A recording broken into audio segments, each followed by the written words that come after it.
What's going on, everybody? Tom Olson here, and we are back. Chapter number 27 of the 30 Days to Good Success. Today's not going to be super long, but I do want to remind you guys, if you guys have been enjoying this and you've already obviously put a lot of work and effort into watching these videos, into doing the work, into buying the workbook yourself.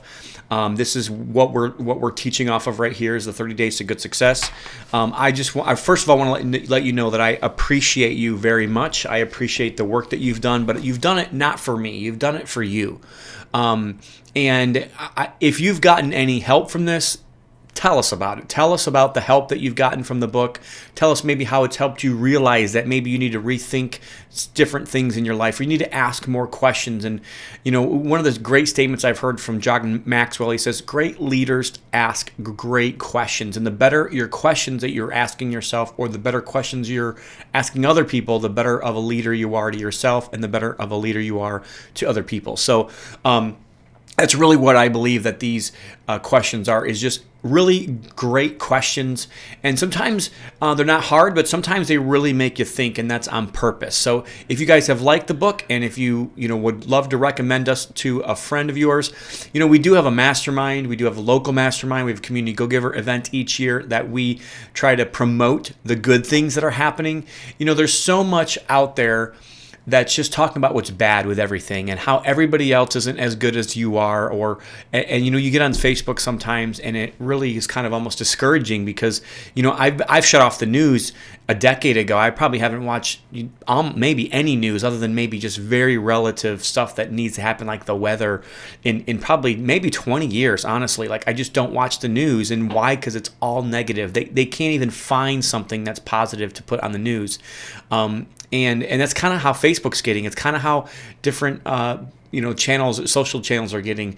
It's just about what's wrong with everybody instead of uplifting people. And that I hope this book has actually helped you understand what the truth is, and the truth should be freeing. The truth should be uplifting.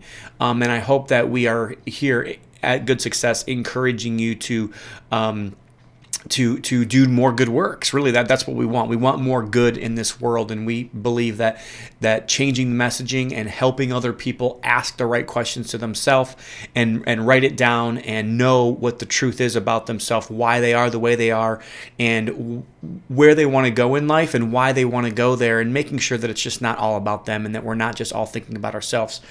So this next one is a short one. It shouldn't take very long. Question number 27. What is your favorite book? And I do believe this is an important question as a mentor, asking a student, what is your favorite book, and kind of digging a little deeper. Why is that your favorite book? Because I believe that your core beliefs are changed by two people, the people you meet and the books you read. Reading a book can really change the way that we think. And that's, I'm hoping that this 30 Days to Good Success will change the way you think. I really do. I believe if you change what you think, you change what you do. And if you change what you do, you change your results. So everybody always wants to focus on the results, and that's fine. But if you don't change what you think, you're not going to change what you do. And if you don't change what you do, you're not going to actually change those end results. So a lot of the way we have to approach a problem is, well, how am I thinking about this first? What is the right, proper mindset? Whose view should I be looking at this issue from to be able to solve? And having the right mindset of wanting to do the right thing is very important when you talk about mindset and thinking the right way and knowing the truth.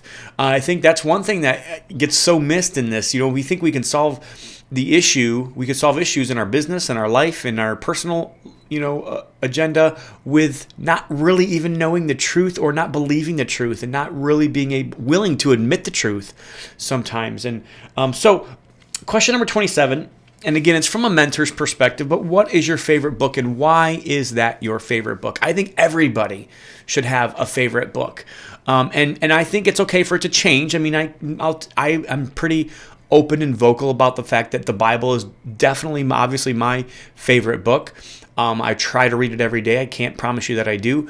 But right now, outside of the Bible, my favorite book is The Richest Man that ever lived. And it's actually a story about Solomon in the Bible, about Proverbs and all the wisdom that is taught there. So, but I believe everybody should have a favorite book. My daughter, I have a 13-year-old daughter, and she's probably read 600 books. She's amazing how much of an avid reader she is. Bill Gates said, I really had a lot of dreams when he was a kid. Like Bill Gates, super, uber successful person.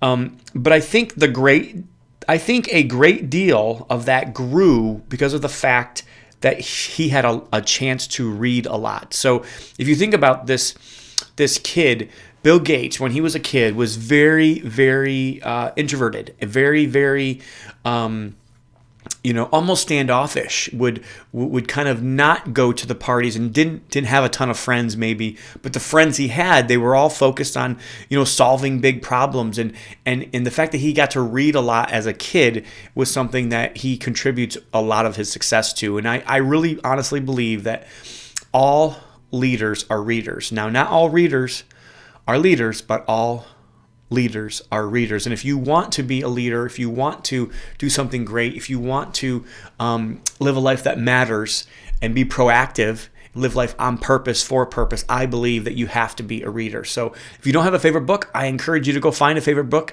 Maybe your favorite book is going to be The 30 Days to Good Success. I don't know. I doubt it, because it's a hard book to and it's making you think a little bit.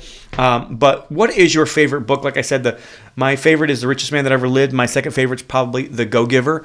I think those books really kind of have helped shape me and mold me, and I really do believe the core beliefs of what those books say. Think and Grow Rich is a great book as well. A lot of real estate professionals have gotten a lot of their start from Rich Dad Poor Dad.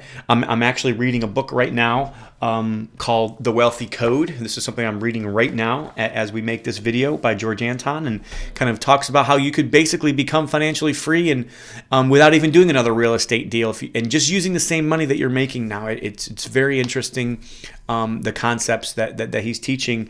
But what is your favorite book? Pretty simple. I'm not going to belabor the video on it, but write down here on page 140 your favorite books, and if you have 10 of them or 5 of them, write them down. But I'd also like to know, why is that your favorite book? What are the key things that you learned from that book or from those books that have helped you change your belief systems and helped make or mold you into the person that you are today? So that's it. That's going to really do it for today. I told you this was going to be a short one. I hope you guys, if you don't have a favorite book, you find one and you start reading and become a leader and become a reader. If not, if you already have a bunch of books and you say, hey, I want to write them down right there on page 140. All right. So tomorrow we'll be here at question number 28, the 28th day into our 30-day journey to good success. And I can't wait to see you back here tomorrow. I hope you have a good success day.